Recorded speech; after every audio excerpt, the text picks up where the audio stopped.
Hi everyone, good morning. आज हम start कर रहे हैं क्यू का इम्प्लीमेंटेशन। आज क्यू को कोड करेंगे, क्यू के प्रोग्राम को, और देखेंगे जो हमने इसके थ्योरेटिकल कंसेप्ट को समझा उसको कैसे हम रियल टाइम में इम्प्लीमेंट कर सकते हैं। So let's start the coding. तो सबसे पहले हम क्यू के प्रोग्राम के लिए एक कमेंट कर देते हैं। सबसे पहले फास्ट कि this is a Q program. Okay,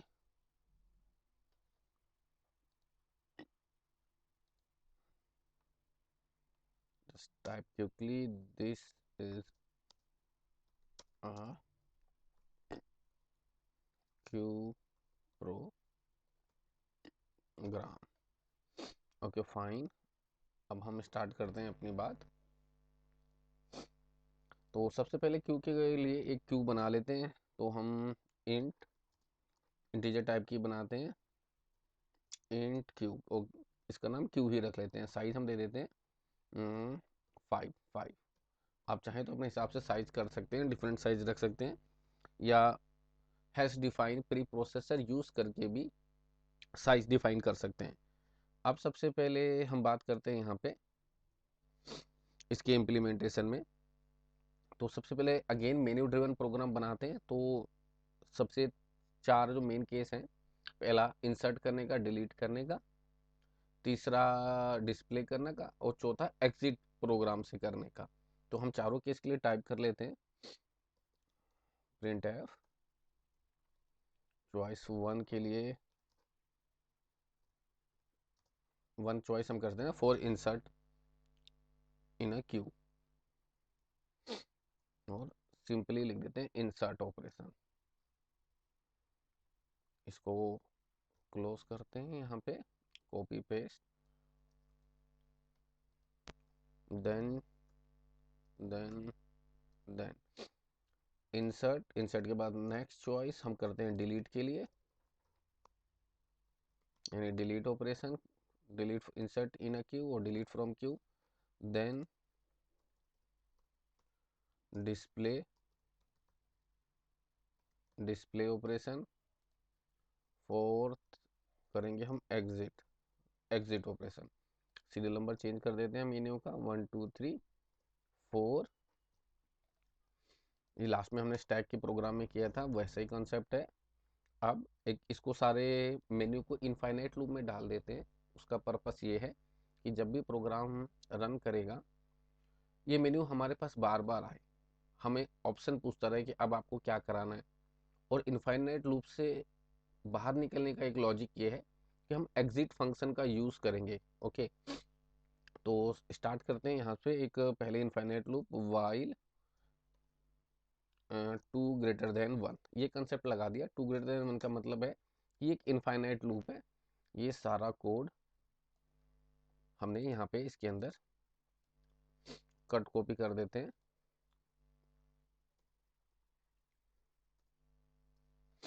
ये लीजिए, और यहाँ से सेमी कॉलन यहाँ मिस हो गया था। तो अलाइन कर देते हैं। अलाइनमेंट बहुत ज़रूरी है। किसी भी कोड को अगर परफेक्टली आप समझना चाहते हैं कि कैसे कर रहे हैं, तो उसको अच्छे तरीके से अलाइन कीजिए। अलाइनमेंट से आपको पता चल जाएगा कि कहीं अगर ब्रैकेट मिस हो रहे हैं, कोई ऐसी चीज़ जो आपने नहीं करी या छूट गई है, उस तरीके से। ठीक है, चलिए, और अब बेसिक फंक्शन भी बना लेते हैं। तो पहले इंसर्ट, मैं शॉर्ट कट में लिखता हूँ इंसर्ट फंक्शन के लिए। इंसर्ट एक फंक्शन बनाते हैं डिलीट के लिए, वॉइड डिलीट। ठीक है, डिलीट, आप चाहें तो कंप्लीट नाम भी लिख सकते हैं। Okay, there is a keyword, so हम इसे डिलीट ही रख देते हैं। ठीक है, नाउ आगे बढ़ते हैं। और डिस्प्ले, हमने डिस्प्ले फंक्शन यूज़ किया है, तो वॉइड डिस्प्ले, तो डिस्प्ले फंक्शन को भी डिफाइन कर देते हैं। इस तरीके से हमने अपने रिक्वायरमेंट के फंक्शन डिफाइन किए। ओके, अब क्यू में सबसे इंपॉर्टेंट बात ये थी कि इंसर्शन और डिलीशन दो अलग अलग एंड से होते हैं, और ये दोनों एंड के लिए जो फेमस वेरिएबल्स नेम है रिगार्डिंग क्यू, एक का नाम है फ्रंट और दूसरे का नाम है रियर। रियर की मदद से हम एलिमेंट को इंसर्ट करते हैं और फ्रंट की मदद से हम एलिमेंट को डिलीट करते हैं। तो दोनों ही वेरिएबल बना लेते हैं इंट फ्रंट, और इसको डिफाइन कर देते हैं ये -1 पे। -1 का मतलब है कि अभी आपका क्यू एम्प्टी है और रियर इक्वल टू -1, यानी कि फ्रंट भी -1 और रियर भी -1 हमने ये डिफाइन कर दिया। अब चलिए लूप के अंदर, वाइल लूप के अंदर चलते हैं। मैन्युअल प्रोग्राम है, तो सबसे पहले हमसे चॉइस पूछेगा और हम चॉइस में एंटर करते हैं print F enter your choice. Okay, enter your choice. Okay, choice हमने एंटर कर दिया। स्कैनफ लगा देते हैं, स्कैनफ लगा के, और चॉइस वेरिएबल, अभी हम चॉइस वेरिएबल को डिक्लेयर कर लेते हैं। ठीक है, तो चॉइस वेरिएबल को मान लीजिए हम यहीं पे डिक्लेयर कर देते हैं मेन के अंदर इंट CHOIC, इसका नाम चॉइस ही बेहतर है। तो वैल्यू एंटर करवा लेते हैं %d, address of choice. Then तो अभी बिल्कुल सिंपल सा मैन्युअल प्रोग्राम है, इनफाइनाइट लूप चल रहा है। आपसे चॉइस पूछेगा और आपको चॉइस एंटर करनी है। चॉइस कहाँ पे लेके जानी है? चॉइस आप लेके जाइए किसी भी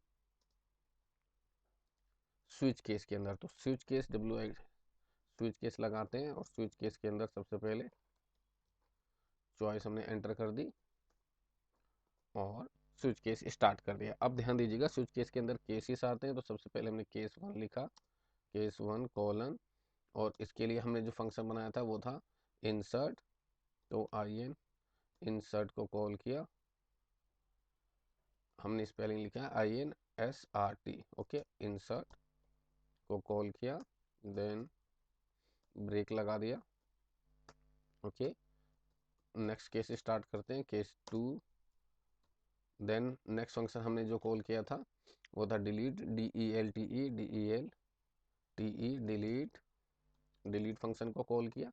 ये अभी हम केसेस ही बना रहे हैं, यानी कि किस तरीके से हम इसके फ्लो को लेके चलेंगे। ब्रेक, ब्रेक लगा दिया।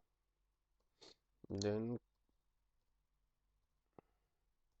केस 3, केस 3 हमारा डिस्प्ले है, तो हमने यहाँ पे DIS डिस्प्ले कॉल कर लिया। ओके फाइन, डिस्प्ले के बाद अगेन ब्रेक लगाते हैं हम,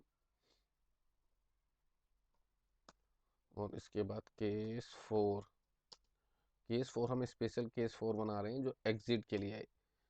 एग्जिट इसलिए ज़रूरी है क्योंकि इसके बाद आप प्रोग्राम से बाहर निकल जाएंगे। Okay, exit semicolon, then a zero symbol is there.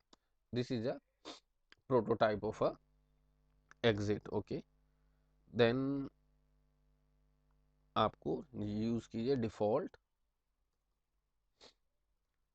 Default,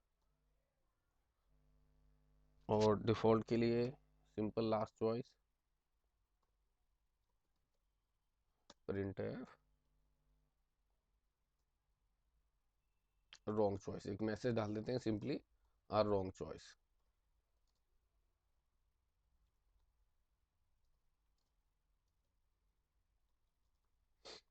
okay, तो अभी मेन्यू क्रिएट हो गया। ठीक है, आप चाहें तो मेन्यू को रन कर सकते हैं, बट अब स्टार्ट करते हैं हम लोग सीधे फंक्शंस के ऊपर। तो जो एक्चुअल इम्प्लीमेंटेशन है उसके ऊपर बात करते हैं। सो ये अभी मेन्यू क्रिएट है, देख लीजिए। Insert function, delete function, display function बनाया, फ्रंट और रियर दो वेरिएबल बनाए, एक क्यू बनाया उसका साइज 5 है, चॉइस नाम से एक वेरिएबल बनाया, सब कोडिंग को एक इनफाइनाइट लूप के अंदर रखा, और एक मैन्युअल प्रोग्रामिंग बनाने के लिए सबसे पहले इंसर्ट, डिलीट और डिस्प्ले ये ऑप्शन दिए। Then enter your choice, choice पूछी, चॉइस के अकॉर्डिंग ये सारे फंक्शन 1 बाय 1 ऑपरेट होंगे। Insert, delete, display, then exit. तो सबसे पहले अब बात करते हैं इंसर्ट ऑपरेशन के लिए। तो वॉइड इंसर्ट, और हम आ गए इंसर्ट फंक्शन के अंदर। ठीक है, अगर आपको याद होगा अब इंसर्ट फंक्शन है तो क्या कोड होना चाहिए, सबसे पहले आप चेक कर लीजिए कि क्यू आपका फुल तो नहीं है। अब क्यू फुल होने का क्या लॉजिक था, अगर हमारे एरे का साइज 5 है तो इसमें क्यू के फुल होने का क्या लॉजिक होना चाहिए, क्यू के फुल होने का ये लॉजिक होना चाहिए कि जब आपका रियर बढ़ते बढ़ते, ठीक है मैं ओपन बोर्ड खोल लेता हूँ ताकि आपको बोर्ड पे भी समझा सकूं, जब हम रियर वेरिएबल को इंक्रीज करते करते लास्ट साइज ऑफ एरे तक पहुंच जाएंगे तब आपका जो क्यू है वो फुल हो जाएगा। ओके, आप यहाँ पे यूज करते हैं इसे, देखिए ये आपका क्यू था और क्यू के लिए हमने इसका साइज मान लिया 0 1 2 3 और 4, यानी साइज हो गया टोटल 5। अब जो रियर था शुरुआत में फ्रंट भी -1 पे और रियर भी, रियर को आर से डिनोट कर रहे हैं, रियर भी -1 पे। तो जब रियर इंक्रीज होते होते देखिए 4 तक चला जाएगा, दैट्स मीन यहाँ पे सभी में आपने एलिमेंट डाल दिए हैं। So this is the logic behind. तो इसको लिखेंगे कैसे, इफ केस से इसे लिख रहे हैं, अगर rear equal to 4, got it, 4 के बराबर हो गया, यानी कि अगर n साइज है एरे का तो n-1, this is the logic. तो बराबर है तो फिर क्या करिए, सिंपली मैसेज दे दीजिए, आपका क्यू फुल है तो मैसेज देने का तरीका प्रिंट में टाइप कर दीजिए, प्रिंट स्लैश एन करके क्यू इज फुल। ओके, ये मैसेज हमने टाइप कर दिया, बाहर आ गए। अगर ऐसा नहीं है, क्यू फुल नहीं है, तब आपको क्या करना है, तब आपको अपना एल्स केस स्टार्ट करना है, एल्स। ओके, अब एल्स केस में आप क्या लिखेंगे, सबसे पहले अंदर चलते हैं एल्स केस के। फुल है तो ठीक है, नहीं है तो क्या, अगर नहीं है तो फिर आपको दो केस देखने थे एलिमेंट इंसर्ट करते टाइम। पहला केस, क्या आप फर्स्ट टाइम एलिमेंट इंसर्ट कर रहे हैं, अगर आप फर्स्ट टाइम एलिमेंट इंसर्ट कर रहे हैं तो आपको याद होगा हमें फ्रंट भी इंक्रीज करना था और रियर भी इंक्रीज करना था। ओके, तो ये कैसे चेक करेंगे, ये तो ऑब्वियस सी बात है, यहाँ से हमें दिख ही रहा है अगर फ्रंट और रियर दोनों ही -1 पे है तो इसका मतलब है हम फर्स्ट टाइम एलिमेंट ऐड कर रहे हैं। ओके, सो इफ, अगेन इसके अंदर इफ लगाते हैं, if front equal to -1 and rear equal to -1, ठीक है, ये लगा लिया। अगर ये है केस इफ के अंदर तो हमें क्या करना चाहिए, पहली बार एलिमेंट इंसर्ट कर रहे हैं और फ्रंट और रियर दोनों को ही इंक्रीज करना चाहिए, तो हमें लिखना चाहिए फ्रंट, ठीक है, front equal to 0 and rear equal to 0, ठीक है, दोनों ही इंक्रीज कर दिए, फ्रंट इक्वल टू 0 और रियर इक्वल टू 0। अगर ये फर्स्ट टाइम एलिमेंट इंसर्ट नहीं कर रहे हैं, ऑब्वियस सी बात है, तो हमें क्या करना चाहिए, एल्स। अब हमें सिर्फ रियर को इंक्रीज करना चाहिए, सिर्फ रियर को, तो रियर को कैसे इंक्रीज करेंगे, रियर प्लस प्लस, बात खत्म हो गई, रियर इंक्रीज हो गया। और अब या तो रियर से एलिमेंट बड़ा होगा या फ्रंट से बड़ा होगा, ऑब्वियस सी बात है, ठीक है। तो हमें एलिमेंट अब इंसर्ट करना चाहिए, तो अगर हमें एलिमेंट इंसर्ट करना है तो आपसे पहले वो एलिमेंट पूछेगा कि यार आप कौन सा एलिमेंट इंसर्ट करना चाहते हो, तो उसके लिए दे दे रहे हैं प्रिंट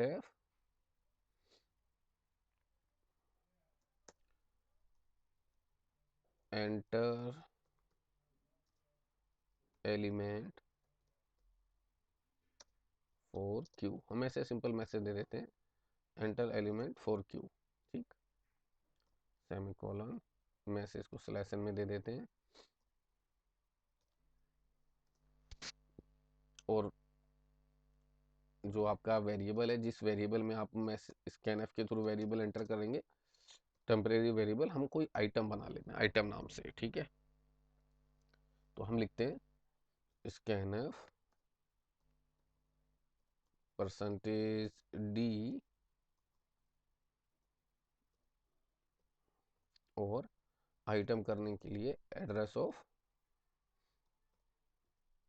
आइटम वेरिएबल एंड का सिंबल, और ये इस तरीके से हमने उस वेरिएबल को यहाँ पे एंटर कर दिया। इतना कोड सेव कर लेते हैं, ठीक। अब इस वेरिएबल का पर्पस क्या था, आइटम वेरिएबल का, कि इस वैल्यू को आपको क्यू में ऐड करना था। तो क्यू में ऐड करने के लिए नो डाउट आपको किस वेरिएबल की मदद लेनी पड़ेगी, आपको जिस वेरिएबल की मदद लेनी पड़ेगी उसका नाम था रियर, क्योंकि हम रियर ही से तो ये काम कर रहे थे। तो क्यू के रियर में, रियर को हम ऑलरेडी सही पोजीशन पे लेके आ चुके हैं। या तो फर्स्ट एलिमेंट होगा तो वो ऑलरेडी 0 पे है, और अगर नहीं तो वो एक पोजीशन आगे मूव कर चुका है, यानी कि सही पोजीशन पे आ चुका है। तो क्यू के रियर में डाल दें आइटम और गेम ओवर, यानी कि आपने सारे ऑपरेशन इंसर्शन के पूरे कर लिए हैं। अब बात करते हैं इसी की तरीके से इंसर्ट करने के बाद हमें करना चाहिए एक डिलीट का ऑपरेशन। तो डिलीट के लिए लिखते हैं वॉइड डिलीट, ओके। अब क्योंकि एलिमेंट अगेन हमें डिलीट करना है, तो चलिए एक temporary variable again int item बना लेते हैं। इसमें डिलीट हुआ एलिमेंट इस वेरिएबल में एक्सेस करके उसे प्रिंट करा लेंगे। अब डिलीट करने जा रहे हैं, तो मेन स्टेप आपको क्या करना चाहिए, चेक कर लीजिए डिलीट करने से पहले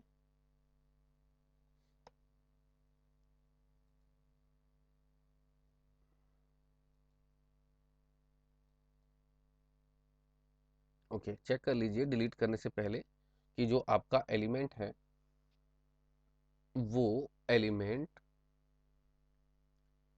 क्यू के अंदर अवेलेबल भी है या नहीं है। आप डिलीट करना चाह रहे हैं, क्यू खाली तो नहीं है, एम्प्टी तो नहीं है, तो कैसे चेक करेंगे, अगेन इफ, कैसे लिखेंगे, पहला केस क्लियर है, फ्रंट अगर -1 पे है, रियर भी -1 पे है, ऑब्वियस सी बात है, तो क्यू एम्प्टी है, ओके, सॉरी, क्यू एम्प्टी है, फ्रंट भी -1 पे है और रियर भी -1 पे है, तो क्यू एम्प्टी है।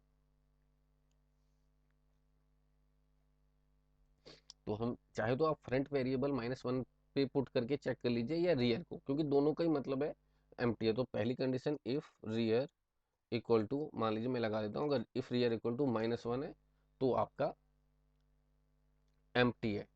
लेकिन एम्प्टी होने की एक और कंडीशन थी कि अगर मान लीजिए यहाँ पे एक एलिमेंट 3 है, यहाँ पे एलिमेंट 4 है, ठीक है, गॉट इट, एलिमेंट 3 यहाँ पे 4, तो फ्रंट क्या होगा इस टाइम, इसके अकॉर्डिंग फ्रंट 0 पे होगा और रियर की वैल्यू 1 होगी। लेकिन अगर आप डिलीट करते हैं तो फ्रंट आपका क्या हो जाएगा, 1 पे चला जाएगा। इसको डिलीट करते हैं तो फ्रंट कहाँ चला जाएगा, 2 पे चला जाएगा। इसका क्या मतलब हुआ, इसका मतलब ये हुआ कि फ्रंट की वैल्यू रियर से ज़्यादा हो गई। लेकिन अगर आप ऑब्जर्व करेंगे तो आपको दिखाई देगा कि क्यू में कोई एलिमेंट नहीं है, यानी कि ये भी एक और कंडीशन है जो भी हमने क्यू को डिस्कस करते टाइम देखा भी था, कि एक और कंडीशन है जिसमें हम कह सकते हैं कि क्यू हमारा एम्प्टी है। और वो क्या कंडीशन है, ऑब्वियस सी बात है, वो कंडीशन ये है कि आप कहें जब आपका फ्रंट ग्रेटर हो गया, ज़्यादा हो गया रियर से, सिंपली ऐसे लिख सकते हैं आप। तो आप कह सकते हैं this is a condition when your Q is empty. अब इसे कंडीशन को ब्लॉक बंद कर देते हैं इफ केस, और मैसेज प्रिंट करा देते हैं, print F Q is empty, Q is empty and semicolon. अगर एम्प्टी नहीं है तब क्या करना है, ऑब्वियस सी बात है, just delete the element, else else case लगाइए,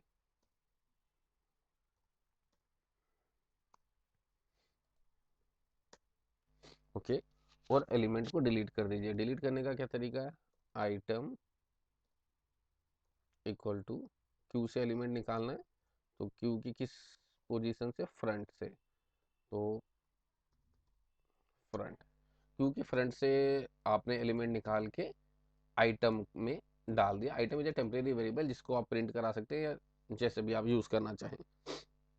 ओके, अगर अगर आपने आइटम से एलिमेंट निकाल लिया है, तब आपको ये चेक करना है क्या फ्रंट और रियर की वैल्यू बराबर तो नहीं है, क्योंकि अगर बराबर है तो आपको क्या करना चाहिए, फ्रंट और रियर दोनों को ही -1 पे सेट कर देना चाहिए। जैसे कि अगर हम इसी केस को दोबारा कंसिडर करते हैं, मैं एक बार फिर से बना देता हूँ, देखिए जरा, अगर यहाँ पे फ्रंट भी -1 पे है शुरुआत में, और रियर अगेन -1 पे है, 0 1 2 एंड 3, तो हमें मान लीजिए इसमें एक एलिमेंट डाला 3, तो फ्रंट की क्या वैल्यू हो गई, फ्रंट की न्यू वैल्यू हो गई 0, और रियर की भी नई वैल्यू क्या हो गई 0। एक एलिमेंट डाला 4, अब सिर्फ रियर की इंक्रीज होगी, तो रियर की नई वैल्यू क्या हो गई 1। अब इसको काट देते हैं। देन आपने फ्रंट वाले एलिमेंट को डिलीट किया तो मैंने यहाँ 3 को क्रॉस कर दिया, और फ्रंट की वैल्यू इंक्रीमेंट होके क्या हो गई 1। उसके बाद नेक्स्ट एलिमेंट डिलीट किया, तो फ्रंट की वैल्यू इंक्रीज करने से पहले हम क्या चेक कर लेते हैं, आगे बढ़ाने का कोई लॉजिक नहीं है यहाँ पे, क्योंकि अब एलिमेंट एम्प्टी हो गया है, ठीक है, आपका क्यू एम्प्टी हो गया है। तो आप क्या कर दीजिए, ध्यान से देखिए कि फ्रंट भी -1 पे है, रियर भी 1 पे है, और फ्रंट भी 1 पे है, दोनों ही एक पोजीशन पे है, दैट्स मीन वो क्यू खाली हो रहा है। अभी हमने फ्रंट को इंक्रीज नहीं किया है, ध्यान से सुनिएगा। तो हम क्या करते हैं कि अगर दोनों ही बराबर आ गए तो हमें समझ आ जाता है कि यार this is a case of when Q is empty. तो उस केस में हम दोनों को ही, फ्रंट और रियर को, फिर से -1 पे सेट कर देते हैं, यानी कि फिर से -1 और -1 पे दोनों को सेट कर देते हैं। लॉजिक यही है, क्योंकि ये क्यू खाली है, और क्यू खाली होने की कंडीशन ही यही है कि फ्रंट और रियर -1 पे आ जाए। तो एल्स के अंदर हम यहाँ पे आते हैं और हम चेक करते हैं, if front equal to rear, ठीक है, इक्वल टू रियर, तो फ्रंट इक्वल टू -1 और रियर इक्वल टू -1, दोनों को ही -1 पे सेट कर दिया। और अगर ऐसा नहीं है तो ऑब्वियस सी बात है, एल्स, तो एक ही चीज़ को इंक्रीमेंट करिए, आपको दूसरी चीज़ को इंक्रीमेंट करने की जरूरत ही नहीं है। फ्रंट प्लस प्लस, और ये सिर्फ फ्रंट इंक्रीमेंट हो गया, गॉट इट। और अब आप डिलीट, जो आपने एलिमेंट निकाला है उसको प्रिंट करा लीजिए, कराना चाहें तो करा सकते हैं। हमने डिलीट एलिमेंट यहाँ पे आइटम के अंदर डाला था, तो आप यहाँ पे प्रिंट करा सकते हैं, print F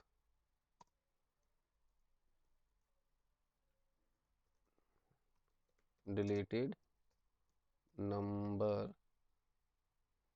deleted number is, ऐसे करके मैसेज दे देते हैं, %d, और वेरिएबल का क्या नाम था, आइटम, आइटम को हमने प्रिंट कराया था, सेमीकोलन, और लाइन चेंज करने के लिए जस्ट स्लैशन डाल देते हैं, ठीक है।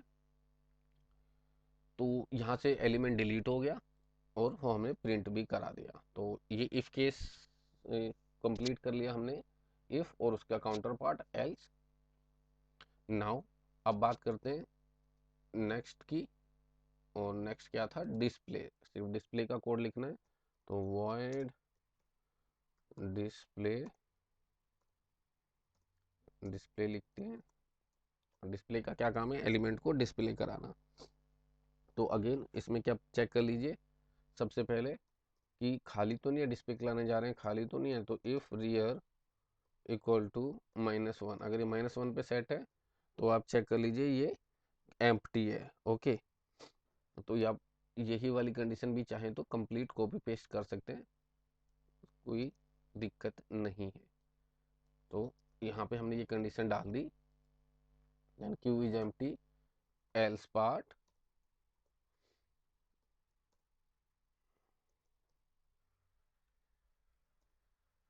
अलाइन कर देते हैं, 1 मिनट ब्रैकेट को, और ये लीजिए। अब एल्स पार्ट पे आगे, एल्स क्या है, क्यू एम्प्टी नहीं है, प्रिंट करा लीजिए। तो एक टेम्परेरी वेरिएबल बना लेते हैं, यानी जिसकी मदद से हम लूप एक्सेस करेंगे। तो वो वेरिएबल का नाम आई रख लेते हैं। फॉर लूप में मुझे आई वेरिएबल ही पसंद है। तो फॉर लूप, अब कहाँ से प्रिंट कराना है, मान लीजिए फ्रंट से लेके, मान लीजिए इसके अंदर इस टाइम कुछ एलिमेंट हैं क्यू के अंदर, 4, 7 और 9 ये एलिमेंट पड़े हुए हैं। तो फ्रंट की वैल्यू क्या होगी, 0, फ्रंट यहाँ पे होगा 0 पे। रियर की वैल्यू क्या होगी, कहाँ पे, 9 पे, यानी कि 2 पे, 2 को पॉइंट आउट कर रहा होगा, वे एलिमेंट का नाम 9 है, ठीक है। 4, 7 है, तो f इक्वल टू 0 से लेके r इक्वल टू 2 तक नंबर हमें प्रिंट कराने चाहिए इस केस के लिए। तो हम एक लूप चलाते हैं, लूप स्टार्ट करते हैं, 4 i equal to front, okay. तो फ्रंट से चला के i less than equal to, okay, i less than equal to rear, क्योंकि रियर तक जाना है। और ये कंडीशन जो अगर ट्रू है, देन i प्लस प्लस। और प्रिंटेड एलिमेंट कौन सा है फॉर लूप के अंदर, printf, और जो एलिमेंट हैं हम उसे प्रिंट कराने के लिए लिख देते हैं हर एक नंबर स्पेस देके। तो स्पेस हम कैसे देते हैं, /t से स्पेस दे देते हैं, ठीक है। हर एक नंबर एक टैब का स्पेस दे दिया हमने, और प्रिंट करा देते हैं %d और क्यू नाम था हमारे इस एरे का, क्यू के अंदर आई, ओके, गॉट इट। उम्मीद है आपको कोड समझ आएगा। क्यू आई यानी 1 बाय 1 फ्रंट से एलिमेंट उठाते जाइए और रियर तक ले जाके उन्हें प्रिंट करते जाइए। तो ये इस तरीके से हमने ये कोड कंप्लीट किया। अब इसको डिलीट कर देते हैं, यहाँ से कोड को क्लीन करते हैं, और उम्मीद है we have made a program. और अब इसे एक बार रन एंड बिल्ड कर देते हैं, कोई एरर तो नहीं है।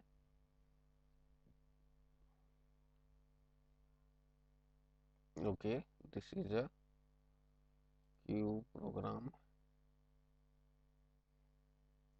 हैश का सिंबल, ओके। यहाँ पे हमने कमेंट कमेंट का सिंबल था, तो सेव कर दिया, दोबारा हैश का सिंबल डाल दिया था, ओके। रन कर दिया, just wait, it's take little bit time to build, so have a patience. undefined reference to printf, okay, there is some error, so let's check on which location, line number 19 we have used capital, okay, this is a typo error, so again save कर देते हैं। it's a live coding, so it's again worth it to check a live errors, so now we run it again, and now it is working fine. So we have got it option inside delete, display and exit. Now it is asking enter your choice, क्या करना चाहते हो, तो let's start delete ही करते हैं, चलिए इस बार। और हमने 2 एंटर कर दिया, तो हमें उसे कहना चाहिए okay Q is empty, so it's perfectly fine. Now अब एलिमेंट इंसर्ट कर लेते हैं। 1 ऑप्शन हमने प्रेस किया, और उसने पूछा एंटर एलिमेंट फॉर क्यू, और हमने एक एलिमेंट डाल दिया। मान लीजिए पहला नंबर जो डालें, आप नंबर भी ध्यान रखिएगा, 44, ओके। फिर हमने नेक्स्ट नंबर डाल दिया, नेक्स्ट चॉइस पूछता है, और हमने नेक्स्ट चॉइस डाला अगेन 1, नेक्स्ट नंबर डाल दिया 55, 2 नंबर डाल दिए, फिर से चॉइस पूछता है, हमने नेक्स्ट नंबर डाल दिया 66, 3 नंबर डाल दिए, फिर हमने इंसर्ट करने के लिए कहा और नंबर डाल दिया 77, 4 नंबर डाल दिए, फिर हमने अगेन इंसर्ट किया, और हमसे वो कहता है हमने 44, 55, 66, 77 ये सारे नंबर एंटर कर दिए, और हमें आया message queue is full, okay. So okay, so यहाँ पे यहाँ पे रॉन्ग चॉइस आ रही है, यानी कि 77 पे इनफैक्ट इसने फुल दिखाया है और क्यों फुल नहीं है। So let's again check the code, इसको जाते हैं और डिलीट, डिलीट वाले कोड पे एरर है, यहाँ पे हमने सिंबल इक्वल टू का लगाना चाहिए था। So again guys it's live coding, so या this is a typo error. Again display, दोनों में एम्प्टी वाली कंडीशन में हमने रियर पे इक्वल टू का सिंबल मिस हो गया था, डबल इक्वल टू का सिंबल लगाया था और सिर्फ इक्वल टू का सिंबल हमने लगा रखा था, डबल इक्वल टू का सिंबल लगाना था। So this is a typo error, so इसे ठीक कर दिया। सेव करके एक बार फिर से एग्जीक्यूट करते हैं। Just wait, a program is executing, या it's come. So again insert check करते हैं, चॉइस वन एलिमेंट इंसर्ट करने के लिए कह रहा है, हमने सबसे पहला नंबर डाला 44, फिर से हमसे पूछ रहा है, हमने दूसरा नंबर डाला 55, फिर से पूछ रहा है, हमने तीसरा नंबर डाला 66, 3 नंबर डाल दिए। फिर से पूछ रहा है, हमने कहा अगेन 1 नंबर डाला 77, 4 नंबर डालिए। फिर से पूछ रहा है, हमने नेक्स्ट नंबर डाला फॉर एग्जांपल 88, 5वां नंबर डाल दिया। अब छठा नंबर डालना चाहते हैं, क्यों हमारा ऑलरेडी फुल हो गया है, तो हमने छठा नंबर डाला, तो हमने 1 किया, एंटर योर चॉइस 1, और मैसेज आना चाहिए queue is full. So again या it is coming, queue is full. और एक बार डिस्प्ले करा लेते हैं कौन कौन से एलिमेंट है हमारे पास, 44 से लेके 88 तक। तो चॉइस 3 डिस्प्ले 44 55 यहाँ पे आ रहे हैं, 44 55 66 77 88। So again it's working guys. आपको कोई नंबर डिलीट करना है तो आप ऑप्शन 2 पिक करिए, ऑप्शन 2 पिक करेंगे, कहेगा डिलीटेड एलिमेंट इज 44, इसने सबसे पहले डिलीटेड नंबर इज 44, 44 को डिलीट कर दिया। सो ऑन, आप वन बाय वन जो चॉइस चाहना, एग्जिट करना चाहें, चलाना चाहें, प्रिंट करना चाहें, उसे प्रिंट कर सकते हैं। So this is a queue, exit करते हैं प्रोग्राम से फॉर चॉइस नंबर 4, या now it is, program is close, बाहर निकलते हैं। So guys this is your queue program. So हमने लाइव कोडिंग, लाइव इम्प्लीमेंटेशन से इसे समझा। उम्मीद है live implementation is more fruitful than a normal theoretical discussion. तो उम्मीद है आपको क्लास ये पसंद आई होगी। Thank you guys, thank you for your support, take care, bye bye, happy learning.